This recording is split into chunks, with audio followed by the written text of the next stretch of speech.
to another conversation I'm having. Of course, last time it was with Matt and Stanley. Today I'm, of course, with my good old buddy who I'm catching up with for the first time in a long time. I need to catch up more with you. Of course, Peter. How you doing, Peter? I'm doing well. How are you, Mario? Life gets in the way, but I'm trying my best. Okay, trying my best. I get it. It's just I totally get it. yeah. It's hot up here in Chicago. We're both, of course, in Chicago land is what I would refer to it. So, just trying to get through it. Just trying to get not melt while trying to survive. It's hot. But it's funny you say like Chicago land too, because it's I'm from Chicago to anyone who is not from Illinois. And then if you're from Illinois, I'm like, no, I'm absolutely not from Chicago. Not even close, But anyone who you meet outside of Illinois, it's like, no, for like Chicago, it's fine. Yeah, exactly. It's the easiest way to describe like where in this place. I don't know, some random town outside of the north suburbs, but whatever. It's fine. It is fine. What it is. Yeah. But of course, today we are going to be talking, similar to the last conversation, about adaptations. Of course, this is part of the greater video that I am putting out there. And this is going to be the larger conversation as a whole. You'll see a couple of these snippets in the video itself. So let's just have fun and talk about it. Now, Peter, you made a video. I did. That after I had finished watching The Last of Us Season 2. Mm-hmm. Absolutely felt justified in how I was feeling at the end of the season. And so I want to talk about sort of your thoughts overall on adaptation as a whole, video game adaptation, right? So before we get to The Last of Us, because I think that's going to be a grander conversation we'll get to. In terms of video games, you obviously big video game person. You have literally the Hylian shield behind you. You have all those amiibos and fun toys next to you, right? Yes. You're in a Captain America chair. I got it from you, by the way. Do you remember this? Yes, I got this from you. I do remember. It's my work chair ever since. Where were you when you first saw like the thing that you played video games, or was it vice versa? Were you introduced to movie adaptations of video games? So it definitely was the opposite way around. It was definitely like a movie would come out and then there would be like a terrible like game adaptation of it. Usually, there were some exceptions. Like I remember playing the Lord of the Rings, Two Towers, and Return of the King on the GameCube, and those games were awesome. But also like those kind of like, in my opinion, don't really count as like one-to-one adaptations because like Lord of the Rings is such a big thing. But like I remember like there are so many games that like would come out and like after a movie would come out and you would just like it would just always be that like just terrible tie-in game. And like that has kind of stopped now, I think, because games cost so much to make, you know what I mean? And it's like, hey, no one wants to play, I mean, the Captain America game, although I've heard it's good, but like, you know what I mean? Like every single time a Marvel movie would come out, there would be a video game adaptation of it, and they were not good. They did get Robert Downey Jr. for that first Iron Man one, which is hysterical. That's crazy. I did not know that RDJ actually stood in the booth, and they didn't get like, it's him, Adrian Pascar, or whoever's done his voice 1,000 times. That's funny. I think they also got Gwyneth Paltrow too, which is like just hysterical. But yeah, like that was how it was, where it was like, okay, movies or TV shows or whatever would get adapted into a video game, and they were usually not very good, right? Like just in general, because it was, I don't want to call it a cash grab, because I think people do put hard work into making anything, but it was the sort of thing where you could sort of see like, oh, I get why this came out at this time. But then in recent years, it's kind of flipped, because I think in the public eye, people have started to see like, and people in like Hollywood and all that have started to see like, oh man, there's like a lot of money in video games. And video games now, they've always been, I think, a really, really good storytelling medium. But I think now people in Hollywood are starting to see like, oh, but these can also be like Hollywood quality films to a certain extent. I think that's reductive to say, but like from that perspective, like to me, that's how I've seen it sort of go. Yeah, there's definitely been like a large contingent of games that felt like they were, like you say, cash grabs where, hey, we have the IP, we're making a movie, let's just make a quick, cheap game, make a quick buck here, and no sort of gravitas for the game. I would say, man, I think The Walking Dead is like the turning point. Yeah. Is that the But it's even Turning Point? funny because there's like the Walking Dead Telltale games, Yeah. right? Which are based on the comics. Yes. And then there are the Walking Dead games that are based on the show, Which are not which to my good. understanding are very bad. Yes. Very bad. Very bad. So there's still like push and pull of like, we still got to make the cash grab, like based on the IP. But then every now and then they'll throw it off to an indie dev, and then like they'll pop off, like, you know, like John Wick Hex game. Oh, yeah. You know, like little interesting titles. Even though like recently the Teenage Mutant Ninja Turtles, Oh yeah. with Oliver Nelson's like studio, like that to me is like, oh, that's such a great idea. But you're correct. When there was a movie coming out, it was either Captain America: The First Avenger, you know, you're fighting Nazis on 360, or you're getting X-Men Origins Wolverine, which apparently is also good.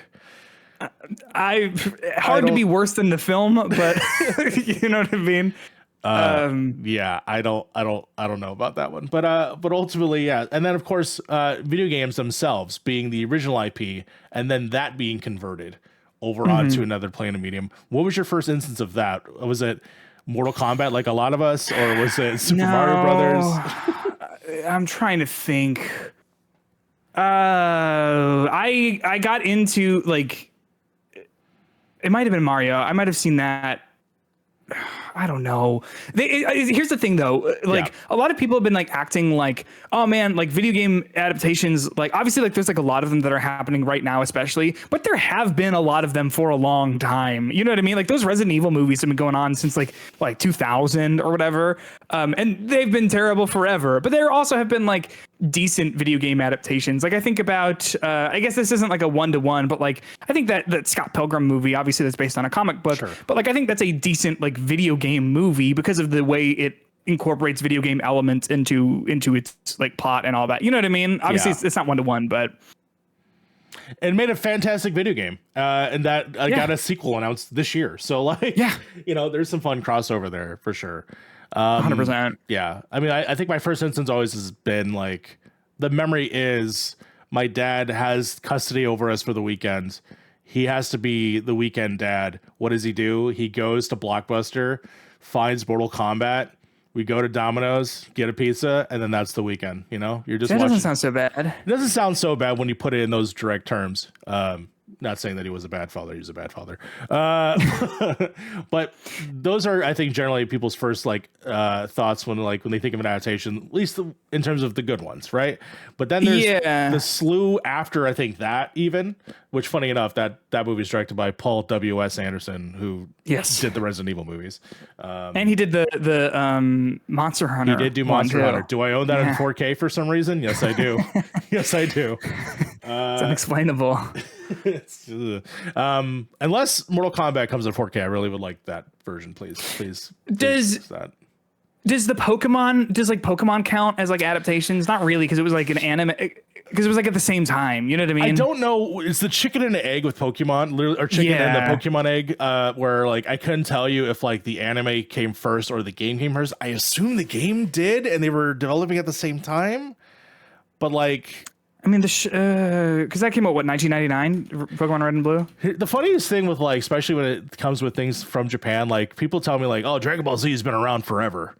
And like, I'll believe them, you know, like. Yeah, 1996 in Japan. Okay. And 98 in North America. But that's an interesting one too, Pokemon is, I think, because like, there was that Detective Pikachu movie too. Yes. And they made a game about that as well, which maybe that's kind of more what we're talking about when there's like the video game spinoff of a thing. But also I think those were probably developed, like made sort of in tandem together. There had to be some conversation, I believe. Yeah, but that's an interesting one because like to me, I have always viewed that as a video game adaptation. Sure. But like the movie, but I don't necessarily view like the Pokemon TV show necessarily as a video game adaptation. Yeah. No, I totally understand that. Like, it feels so hand in hand. Like, one is part of the other. Even if, like, you could say blue and red are very much its own thing, and then yellow sort of incorporates a lot of the TV show elements, which I do find a little interesting, especially the art design.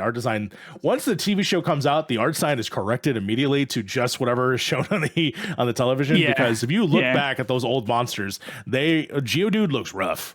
Geodude looks pretty rough when you go take a look at it. So yeah, very much so. Leading up to basically now, I would say there's the first couple years, which is the Super Mario Brothers movie. Then there's Mortal Kombat. There's the Uwe Boll Resident Evil years, right? There's the Resident Evil movies, and then there's the Blood Rain. There's House of the Dead, Postal. And then essentially, you're correct, 1,000 Resident Evil movies. Then we go all the way up to, I want to say, the apex for the adaptation for, at least on film. The Last of Us Part 1, Season 1, feels like we're turning into, like, we're going into the HBO, like, prestige, like, we're going to win Emmys territory with video game adaptations. Do you agree with that? Or do you feel like there was moments before this? Well, I guess it really depends on like what someone like qualifies as like being a good adaptation, right? Like The Last of Us, even like when the first game came out, people said like this kind of feels like Oscar bait, but there's no Oscars for video games at that time. You know what I mean? And like, obviously there's like the Game Awards, but even then I don't think that like I think that carries a different weight. It carries a certain weight to certain people, but only at certain times. It feels like yeah. But so like before The Last of Us TV show came out, which I think was made like that does feel like kind of like Oscar baity because it's like just an adaptation of something that already kind of did. I mean, like you did have like the Uncharted movie, which in my opinion is a pretty good I know people didn't like it. I think it's a pretty good adaptation of Uncharted because I think it kind of just like gets to the core of what Uncharted is. Like I my hot take is like I don't have like some great love for the Uncharted series. I think they're fine games, but like I think that they are these like fun, like popcorn games that like you play, they're a good time. And then when they're over, I kind of don't really think about them much after that. I know other people do, but that's just me. But so like that movie is kind of the same thing, in my opinion, where it's like you go, you watch it. It's a good time. You eat your popcorn. It's a fun flick. And then when it's over, it's kind of over and you just move on. So like, is that kind of movie going to get like awards recognition? No, but I also don't think that like something like Uncharted is necessarily meant to. Does that kind of make sense? Yeah, I would say so. It's definitely going for more of the Hollywood blockbuster, less of like, hey, we're gonna make massive awards. Prestige. Yeah. Who knows if they get to Uncharted 4 and it's way darker and they're like crying about their long lost brother. We'll see if we ever get there. Because I mean, obviously, like that one is when it felt like they did start to try and like shift into making it a little bit more of like a performance led thing in the way that like following The Last of Us and all that. But even like I look at like the Sonic movie, because that came out in the first one 2020 in March. Yes. That was the last movie I saw before COVID hit, and I was like, was this the last movie I'll ever see in a theater? Like that's insane. But like those movies I think are like good adaptations of like Sonic because they're fun and goofy and silly. They are like generally like aimed towards like children, which is fine. Doesn't mean, adults can't enjoy them. But I do think that like those are pretty solid adaptations of Sonic. But, similar to what we're talking about with Uncharted, like is Sonic the Hedgehog going to be winning Oscars? No, but I don't think that means it's a bad adaptation. And so then, when The Last of Us finally gets here, like, if I'm being honest, I've never liked The Last of Us TV show. I think the second season is like hand and fist way worse than the first season. That's why I'm separating them as like very specifically, because season 2 is, to me, it's like really bad. It's really, Like the first season to me is something that like I would recommend to someone if they are like not someone who plays video games, but like wants, like is interested. I'm like, yeah, sure. Watch it. Like, I think it's like fine enough. Like for me, it's like 7 out of 10, like whatever. But like, not that scores matter, but you know what I mean? But then like that second season, I would be like, don't watch it. Like, do not watch that show. It is bad. But I think you actually, you bringing up Detective Pikachu reminds me, it's like, oh yeah, I really enjoyed that one too. So like, does it start there? Like, yeah, I'm trying to really think where like comic book movies have now become so ubiquitous as like either the blockbuster high market movie that you would see given that the last several years, I know that's finally caught the curve in the opposite direction of like, this is not a lot of things that people go to anymore. Like Thunderbolts didn't do very well. Captain America, I also think, did not do very well. Eternals was another one. Their TV shows as well. But like at its peak, it was like comic book movies were kind of a joke until they weren't. And then they've gone on this journey for, I think, at least almost about 15 years at this point. And now we are where we are. I assume that possibly like the beginning stages of like The Last of Us being that point of like, they're no longer a joke, right? They're no longer just for silly games.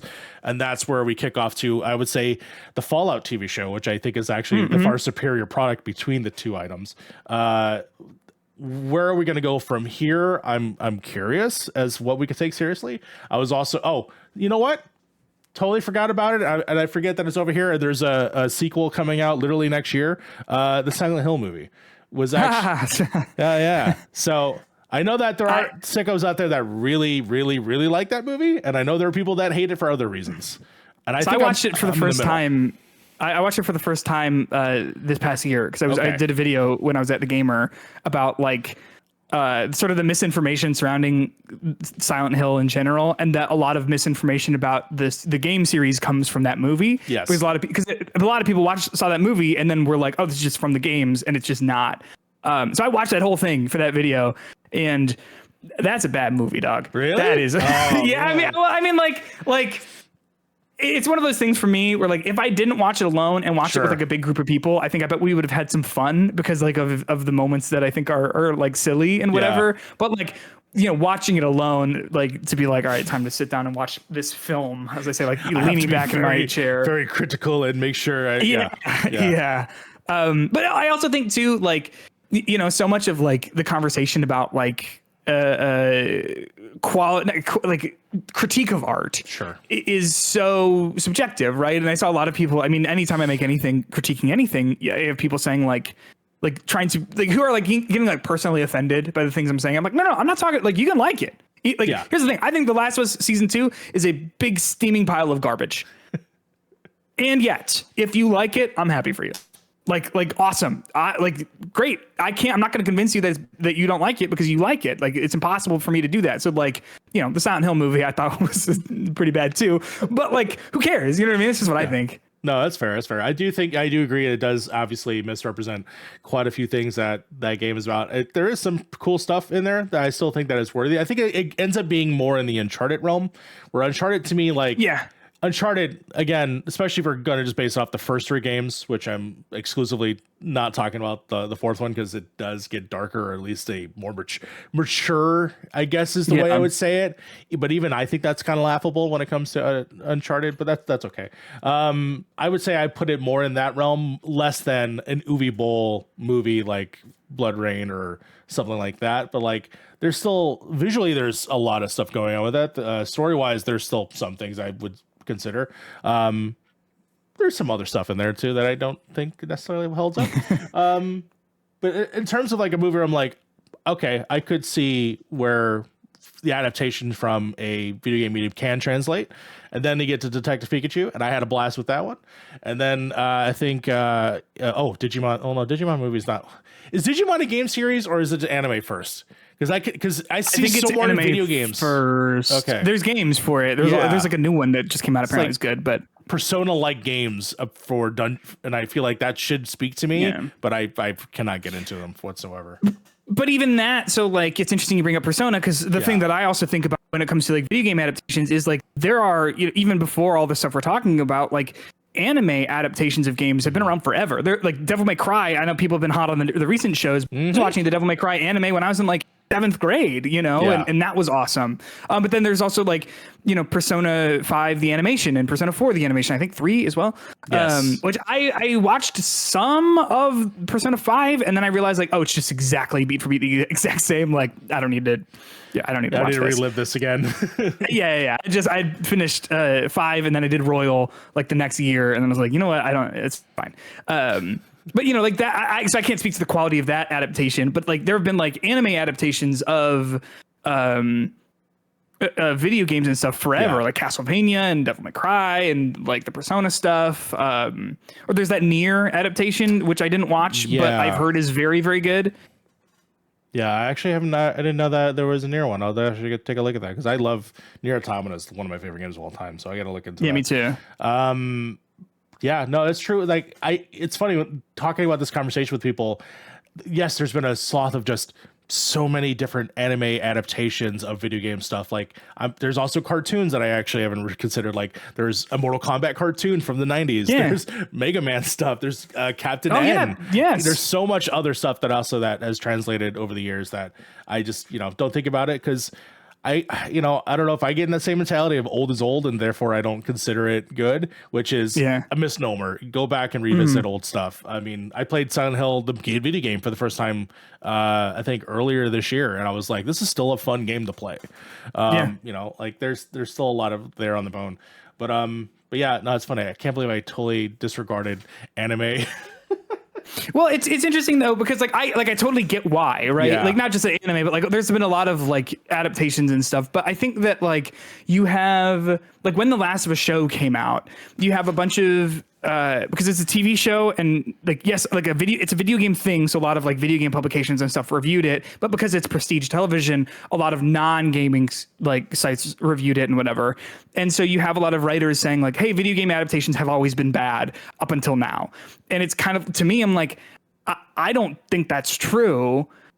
I think there are a lot that have been good. And I also think that like, okay, sure, that Last of Us first season at the very least is like, it's pretty good. I think it has some really outstanding episodes specifically. But like, it's also kind of like an easy one. Do you know what I mean? I'm not saying anything's easy, but I am saying like The Last of Us was already made to be like an HBO prestige TV show, So like, not that it's easy, but like it is very simple to play that game and see exactly what that's going to look like on screen and go, okay, here's how we're going to do it, Yeah, it's very much to see how you can make that into a Emmy award-winning show, but like, how can you make Asteroids an Emmy award-winning show? Yes, exactly. No, the source material is just not there.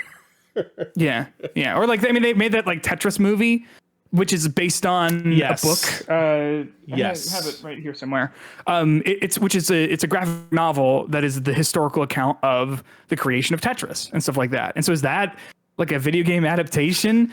No, it's a book adaptation, right? But it's about a video game, but it sort of gets listed as that same thing. Which I didn't see the movie. I heard it was okay. The book is very good. Oh, that's cool. I do want to check out both the book and I do want to check out the show as well. The movie it's on Apple TV, I believe, is where you can actually find it. Yeah, I think it's with Taron Egerton from the Kingsman stuff. Yes, I believe. Yes, it is. Yes. Yeah, and that's interesting how we are adapting, quote unquote adapting, right? Because I believe the movie is just titled Tetris, and I think it has the same font treatment as Tetris, but it is very much sort of the making of. I do find that fascinating, and I wish we do more of that with like other properties too. I think the history of these games, I think, is just as fascinating as the actual stories and stuff that they create. I mean, I would love a total recount of obviously of the Resident Evil series, but not from the perspective of Resident Evil, the story, but the making of Resident Evil. Stuff like that. Obviously, Mario would be freaking amazing. But even so, with all that and all these different adaptations that hold true, we have a lot still to come in this last couple years. I mean, did you, for instance, get a chance to check out Until Dawn? The movie? No, I didn't. Yes. But now here's the thing, and I tend to, and I'm not like I don't think I'm a contrarian. I just do think that like when it comes to like viewing an adaptation, I do think I tend to look at it from maybe a different perspective than I think a lot of people. A lot of people like want an adaptation to just be like 1-to-1 from like a game, and like I don't understand why you'd want that because I'm like, just go play the game.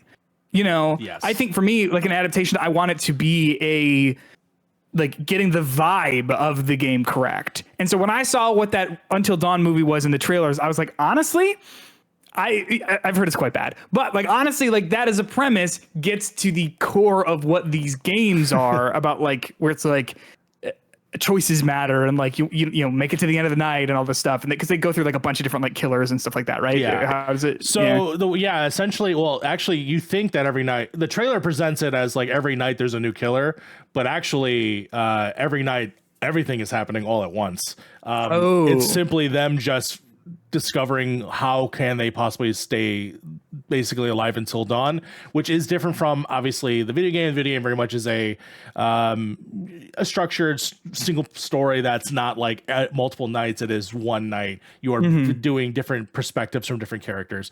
However, it's interesting that this movie exists and it tries to take elements, I think, of what makes Until Dawn cool, but does it in its own way.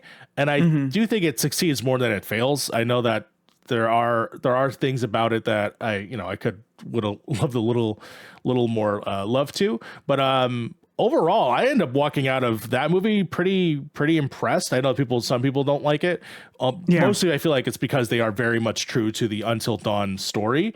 But I do like that it does take its own spin and adds to the universe. Without saying too much, it adds to the universe It's kind of cool as supplemental material versus like you need this to understand this. And I think that's what I like about it a lot. Unlike a movie that came out earlier this year, which I forgot came out in January, was Borderlands. Borderlands looks like Borderlands, but with this hollow shell in the center of it.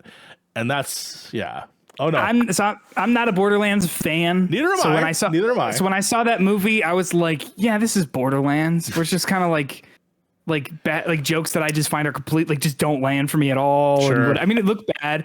But hey, here's something interesting. That movie was written by Craig Mazin. It was. So maybe he's just bad at adaptations and understanding video games. Really good at Chernobyl, and actually he wrote some other stuff too, right? That was not so. Oh, he did Scary Movie. Yeah, that's not. I mean, I don't know, man. Comedy is subjective. I don't know. I think that, like, talking specifically about The Last of Us stuff, like every single time, I think I would have enjoyed that show like 5% more if they didn't have those making of sections at the end that were like 15 minutes. They made everything way worse. Every time anyone talked, I was like, I cannot believe how stupid that sounds. You know what I mean? Like all of the decisions that were made and all the justifications for everything, like I was just like, oh, you don't get this at all. Like at all. I don't know. That's obviously like outside the scope of kind of what we're talking about, but like, no, it is. No, I think it is because, and then we'll we're talking about it. Let's talk about The Last of Us season part 2. Season part 2 thinks it's trying to adapt the actual themes and thoughts of the stories, but kind of goes off the rails very quickly. I would say, and it's so funny, and I'm still mad because I still think about it of like hearing Craig Mazin saying that Ellie's incompetent, and then like she couldn't overpower Owen. Spoilers for The Last of Us, which if you've watched the other video, I think you get it. Yeah, I think you get it. But like you start the season with them taking down someone in like a rear naked chokehold, and like I don't understand the disconnect of the thing you shot and the thing that you're saying now because it doesn't make sense to me. But I will say I was very much in the beginning, and I preface this in the last conversation I had. The beginning of the season, I was very forgiving, and it's mostly because I'm like, film's a different medium. We have to do certain things to change it up. I figured that they weren't going to do the split between the 3 days. I thought it was going to be all one continuous thing because that makes sense for television. And then as the season went along, then I was like, oh no, they are following some aspects of the game pretty faithfully. They are making concessions, and that's where my brain kept going of like, well, this is this because the budget for this, they can only do a certain amount of people, I know a big complaint was the scene in which obviously the big thing happens with Joel looks very different, and people think that the look of the show is very stale. And at the time watching it, I didn't mind it, only because I was just like, locations are never going to be the exact same as the video game. It's whatever they have in the day. They're on the top floor versus like it looked like they're in the bottom floor of the video game. Like I was making so many jumps and like little things. And it wasn't until I think the flashback episode where it's just flashback. It's the birthday, several years where it finally like, oh no, wait a minute. this is somehow falling apart before my eyes, and I hated every second of it. And I couldn't tell if it was because it was trying to be so precious of that material and not try to be its own thing. That's where I finally let loose of like, no, there's this stuff going on here that I'm not appreciating. What were generally your reaction to this story? And you play the game. You play the game, correct? Oh, I love the game. I mean, the game is so good. It's incredible. Yeah. And I think like one of the things that I would get frustrated with like conversations about the show is that like I do not get. I'm not gonna swear. Sorry. You can swear. I don't give a fuck about the source material when you are making an adaptation. I don't care. Do something interesting. Mm-hmm. But like when people when people were complaining about the show saying like, oh, like, you know, they changed this part of it. I'm like, yes, that is like the change is bad, but it's not bad because it's a change. It's bad because the change was bad. So for example, like, you know, we're talking about like I talked about in my video, like how that the Joel's death scene looks way different. It's not wrong for it to look different. It's that it looked like one very specific thing that was meant to make you feel something, and then they just changed it into being nothing. So like it goes from being this place that's like grimy and dirty and blue and awful. It's so awful. Yeah. To just like a flat, well-lit room.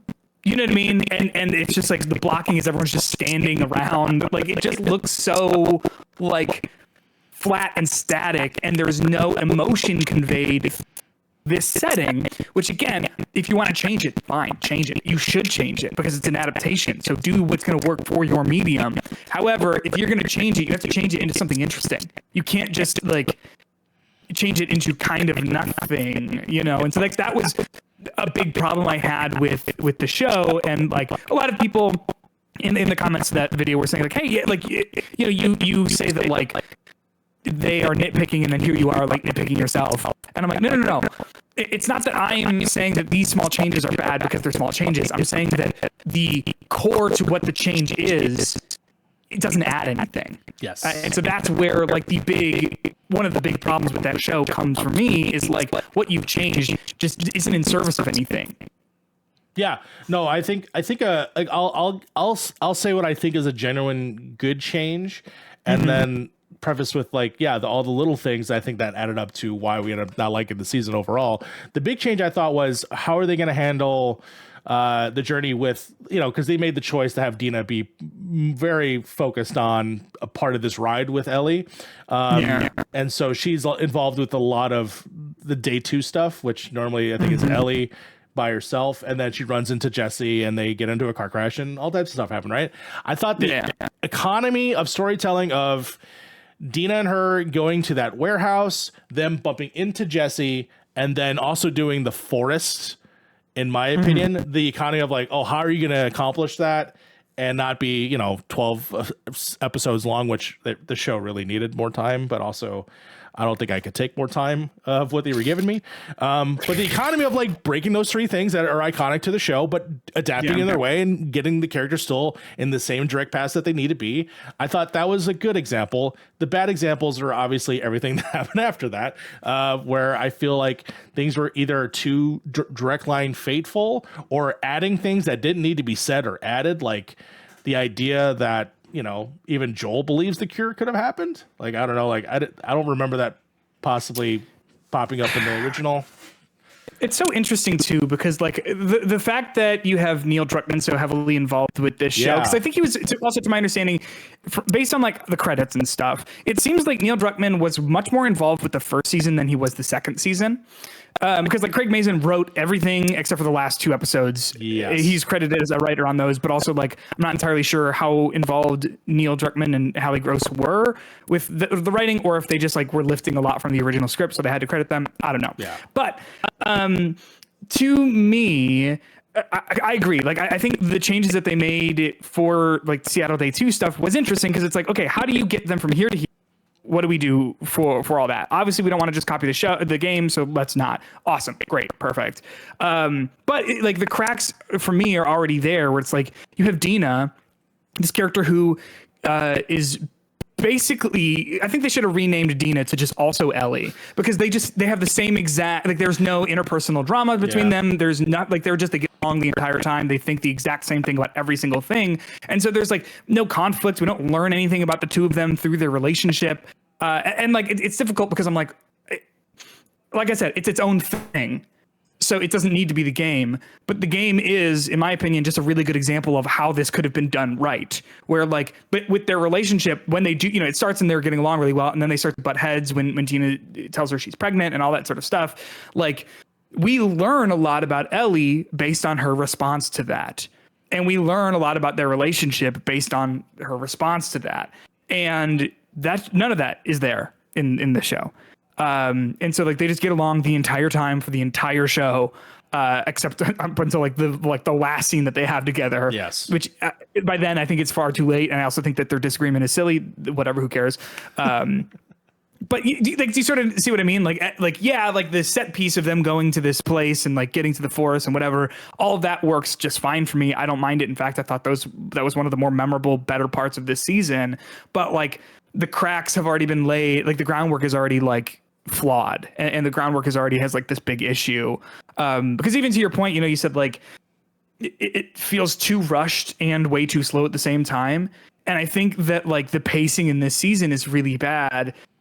To be honest with you, I think they could have gotten away with doing all of part 2 in one 12-episode season. I 100% agree, and I think that we may be better for it personally, because I think it's really gonna. I mean, if I'm not mistaken, majority drop off after Pedro was basically like, we're not gonna be doing the show anymore.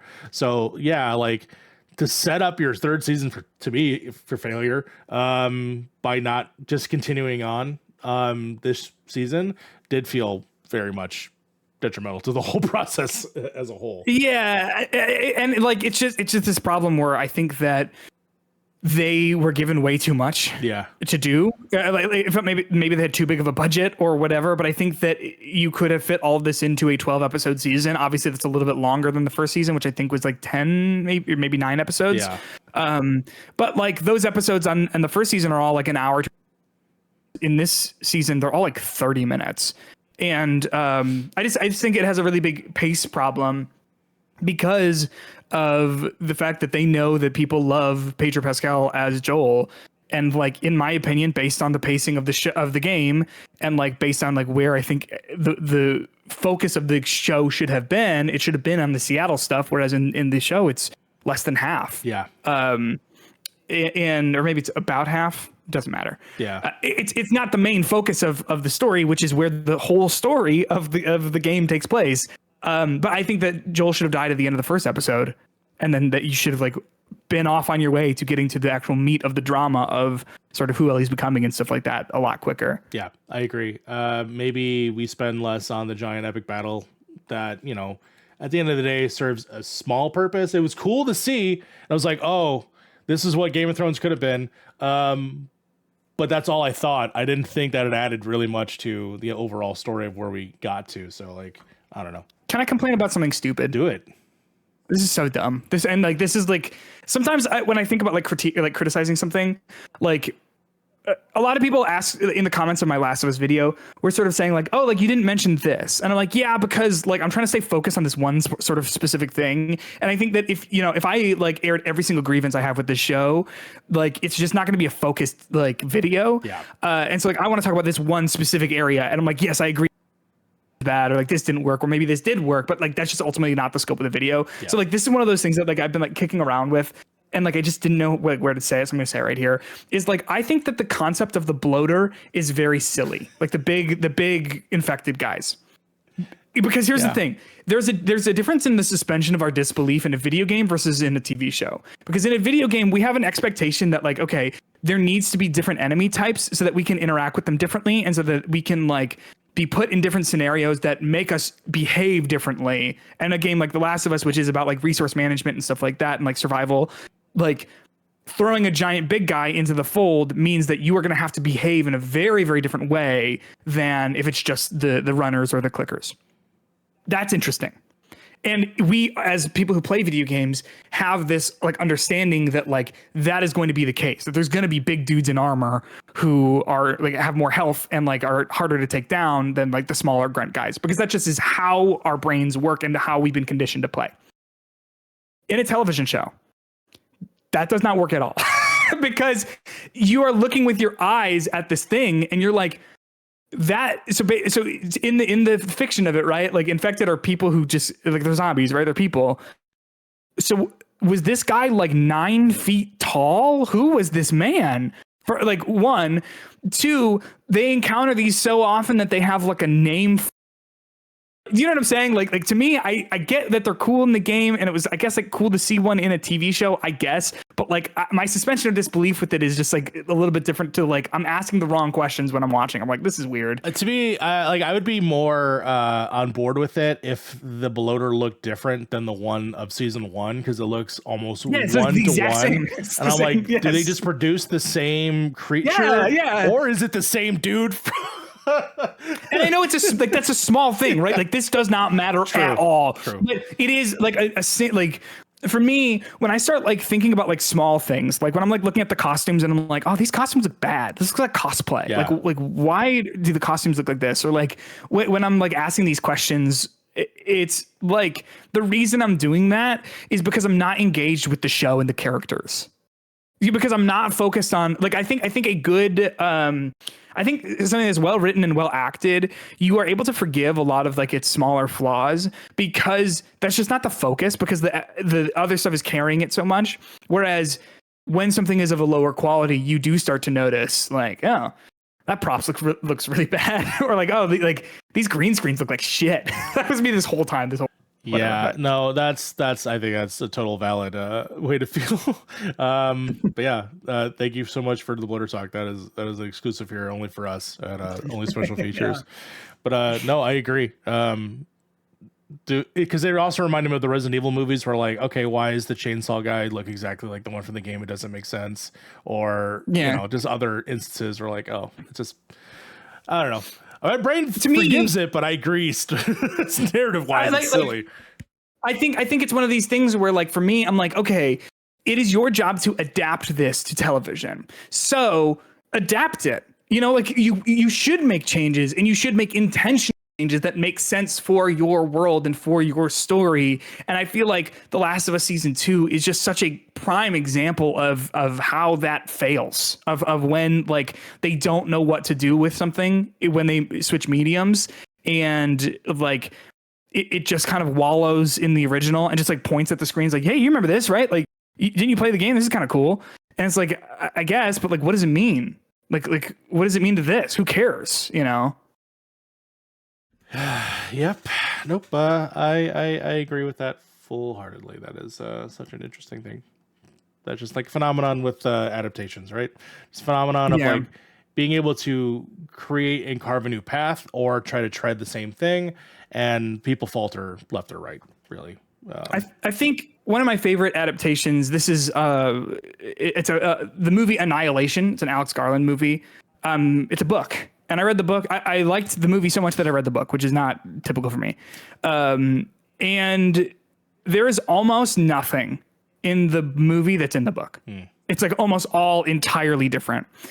And I think it's a great adaptation because at like 1-to-1, it's not great, right? Like like when it's like 1-to-1, if you compare what happened in the book and it happened in the movie, you would say like these are very different. And so good adaptation. Yeah. But I think that's such a shallow way to look at what adapting something should be, because what the movie does is it takes this premise and the ideas and themes in this book and turns it into a film in a way that is like unique to being a film versus something that was a book. So the book is like, it's like a journal. It's like written in first person, and it's all like the journal of this scientist lady. And the film obviously is not that, but I think it's such an interesting way to like say like, okay, these are going to be completely different, but we're going to take this premise and we're going to use it as a jumping off point to explore other ideas that are in the original work. Yeah. And I think the worst types of adaptations just don't do that at all, and just like rely on like pointing at things and be like, you like, hey, I was going to pick up the guitar, just going to play the song. You remember the song, right? I'm like, all right, whatever, man. Okay. We paid the license, so we got to show off and, have Pearl Jam in here, even though technically that doesn't make sense. Yeah, but even then, like I don't even care about that. You know what I mean? Like a lot of people are talking about that or talking about Seattle, but apparently in 2003, that Ferris wheel on the beach or on the next to the aquarium didn't exist because that wasn't made until like 20.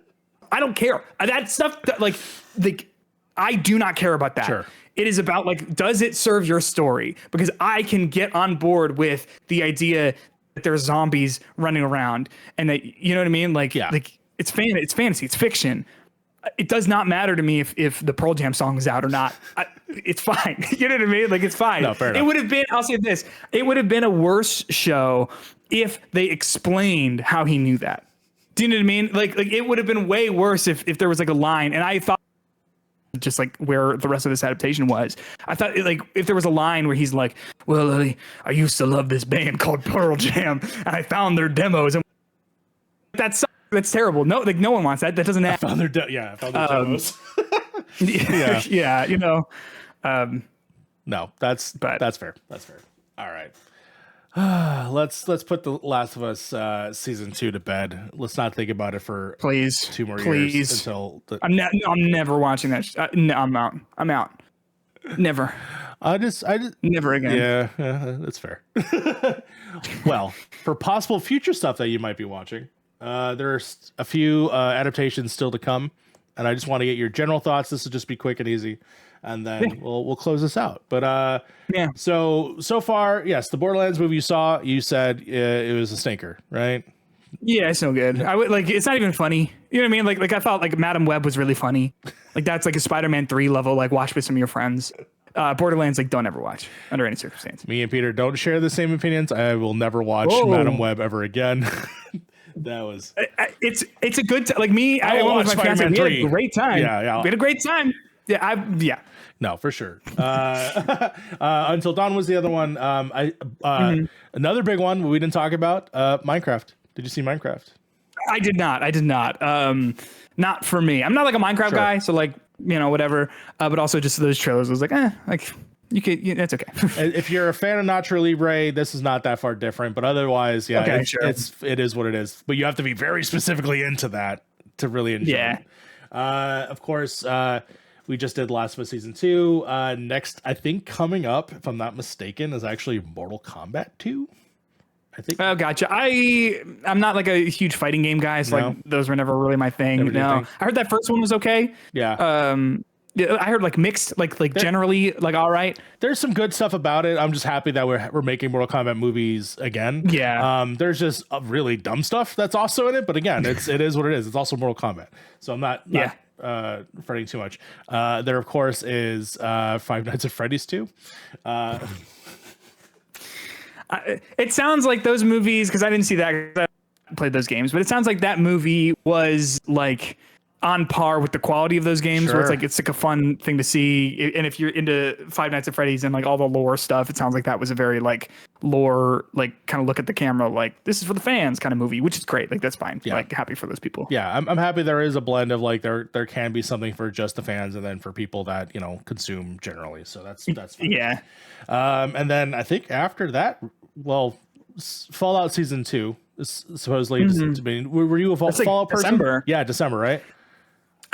So I don't really like the games that much. I haven't watched the show because sometimes I just have a hard time sitting down to watch a show. Sure. I think I would like the show based on everything I've heard about it.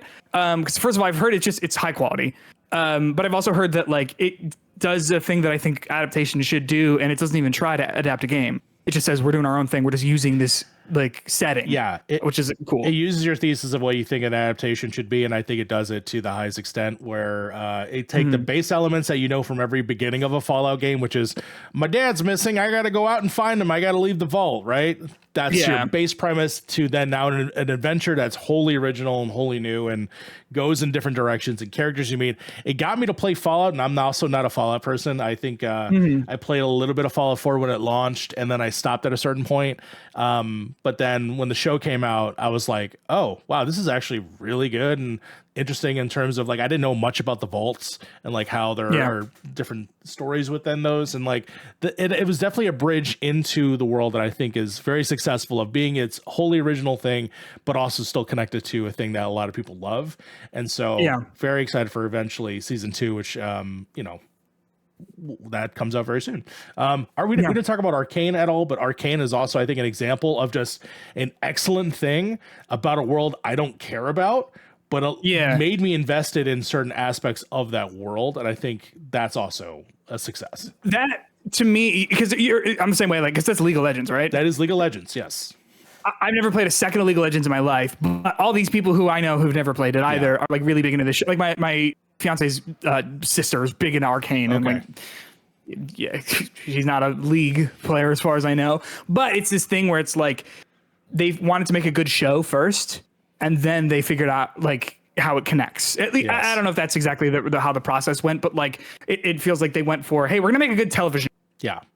And then it can be its own thing, sort of separate, a second, you know? Yeah, they had a lot of stuff going against them, being a League of Legends property and also having Imagine Dragons as your theme song. Sure. But they rose above. They rose above for that series. It's to Ella Purnell. Again. She's killing it. And then apparently really good in Yellow Jackets. I actually got to start watching that show.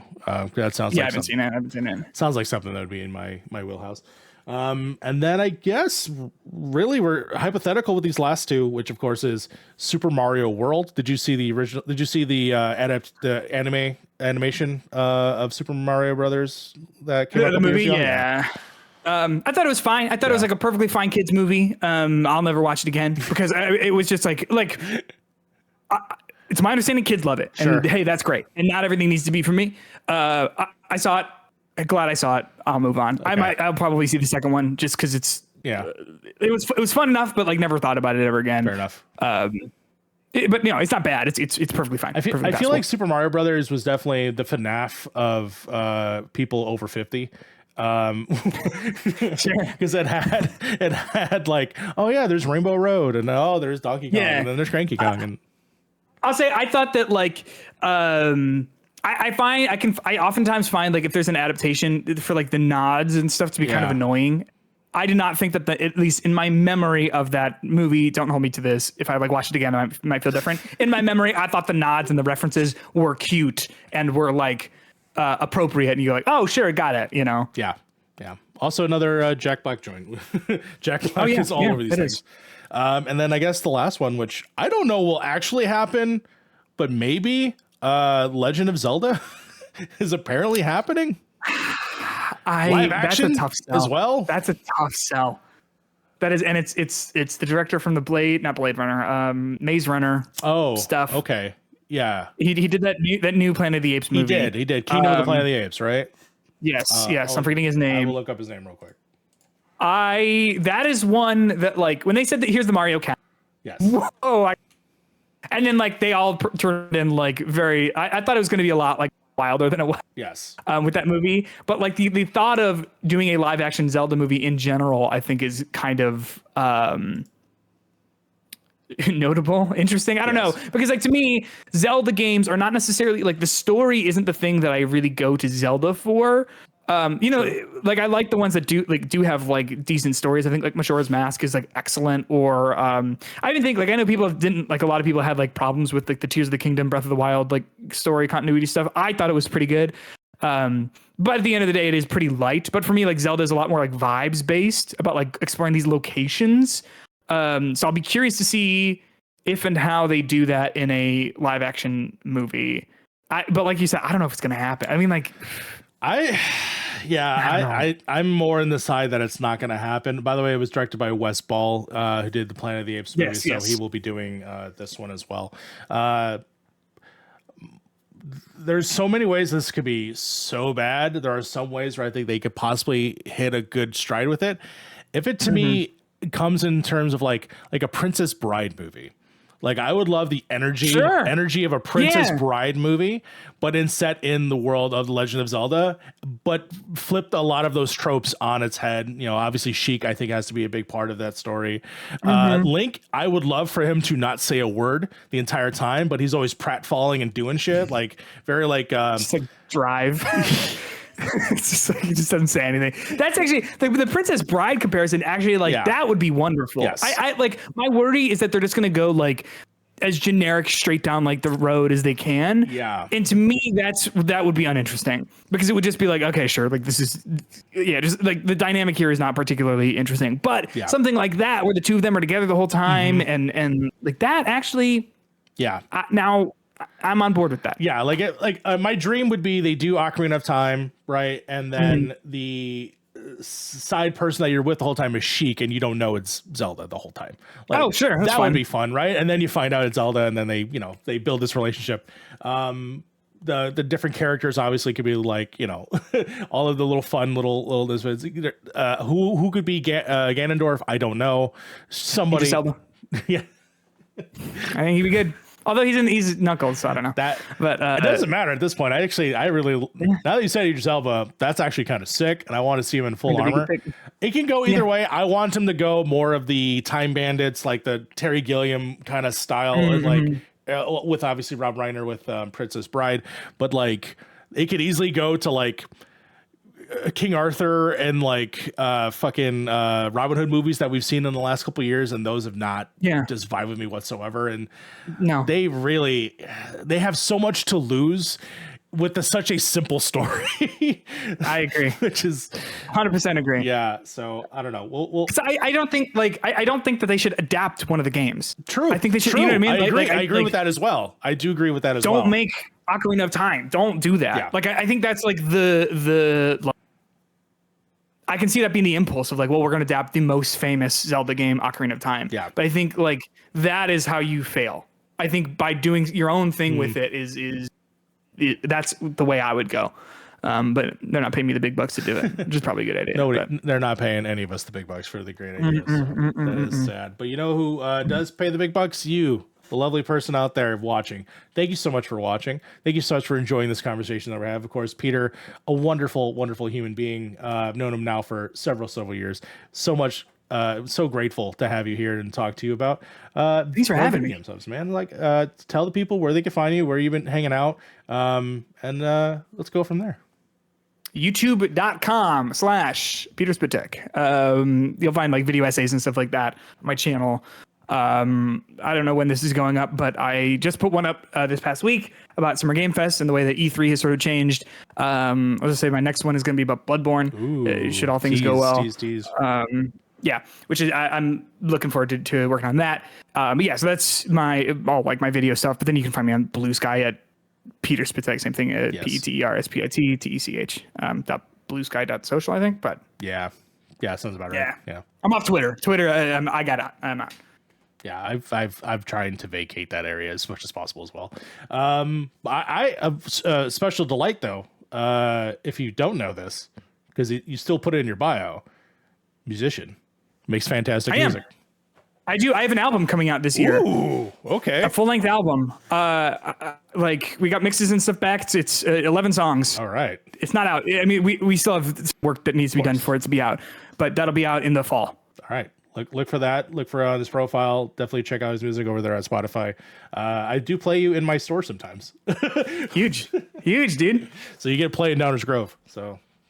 It's perfect. Yeah, it's amazing. Again, I want to thank you so much for joining me. This has been a pleasure, and this will be a fun project when this all comes together. And of course, the people out there, you've seen it already, so I hope it was good. I hope you enjoyed this full conversation, so you get the full context. I'm not cutting people out of little snippets out there, so you can get mad at each other. And then until next time, I'll see you play some more video games, watch some more movies too. Let's do that. Bye, y'all.